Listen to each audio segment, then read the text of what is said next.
Our next inductee into the Skate Canada Hall of Fame comes from the coaching category, Sandra Leard. Now, Tracy, in many discussions I've had over the years with people inside and outside of our sport, I often ask, because I'm interested to know, how many great teachers did you have in your life? It could be in school, or sport, or in arts, whatever, wherever you're taught, or wherever you're mentored. And I do not mean that good teachers mean good teachers, I mean great teachers. And I've never heard a number greater than 2. In all those discussions, really, they always came up with just 2. I think that there are many, many great teachers, but there may be a few great ones that students who they connect with in a special way. From what I heard from the students of Sandra Leard and saw myself, I think Sandra falls in the category of a great teacher. Well, let's get started giving some background into Sandra's career. And the beginning of her career best demonstrates her determination, discipline, and vision. So it was in 1964 when the then 19-year-old Sandra applied for a job in the new arena in Port Alberni.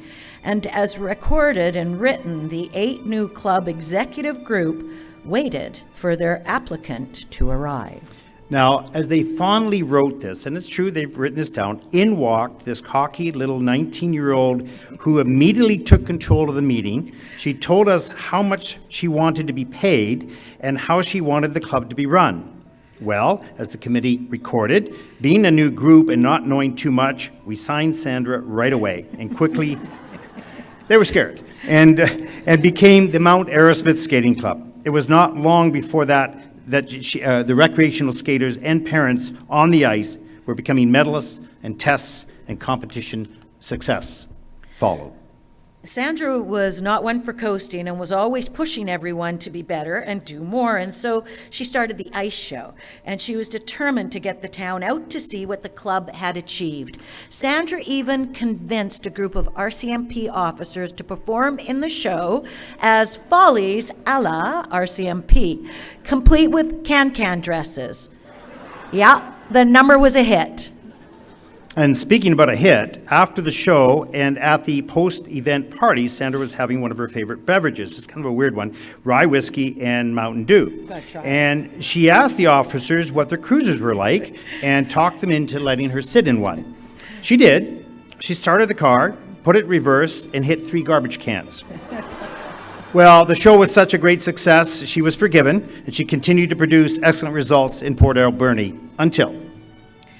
We jump forward to 1967 when Sandra moved back to the south end of the island and became the founding member of the Racquet Club of Victoria. As Sandra continued her coaching career, she was also becoming a mother of 2 sons, Dale and Trevor. And as reported by Dale, he was invited, or as he said, put into skating, and stayed around for 10 years. Sandra also had a passion for Corvettes, and people could see and hear her coming from miles away in her favorite, isn't this a beauty, yellow Corvette. It was a fun side of her personality. Now, I asked Dale about Trevor, and he said that his mom did not have the best experience with Dale, so Trevor was excused from participating in skating. So, kind of fun. In preparing for this evening, I spoke with Dina Beacom and Kelly Cruikshank about what made Sandra such a good coach. They both said clearly it was that she was very strict and disciplined and at the same time caring and fun. Now let's remember that during that time period, compulsory figures were such a huge part of our sport. It's a bit funny to think about, but are many in this room who may not even know what compulsory figures were and how important they were for the sport. Figures are very relevant to Sandra and her success. So here is a little refresher on what they were and what they looked like. Brian Orser at the Olympic Games. This was the way Brian Orser skated the back outside change loop.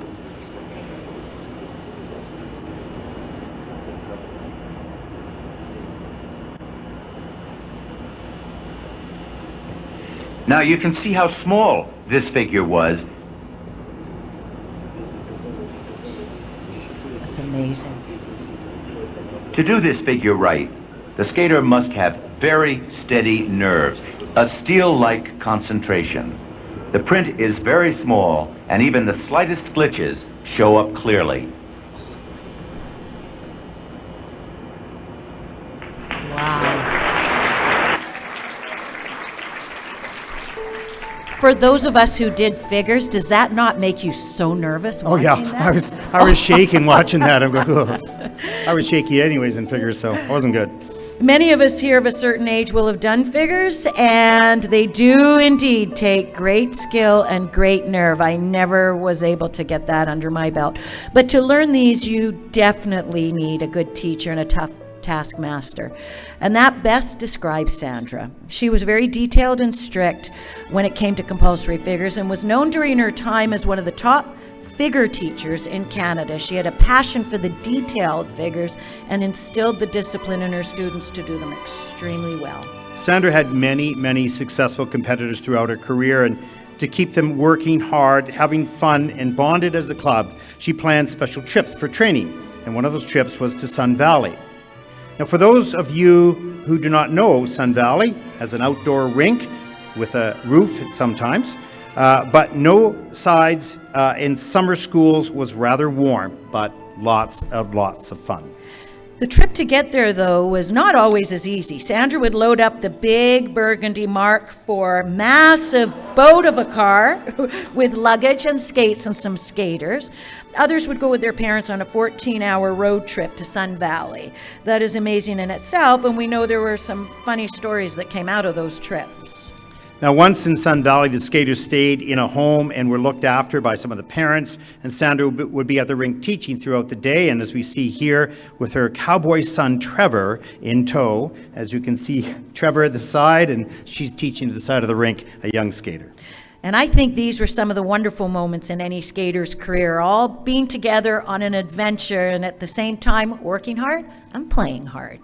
Now, one fun story from Sun Valley. Dina Beacom was 16 or 17 years of age. She's here tonight and that time. And she told me that one day Sandra got up and they were getting ready to go to the rink.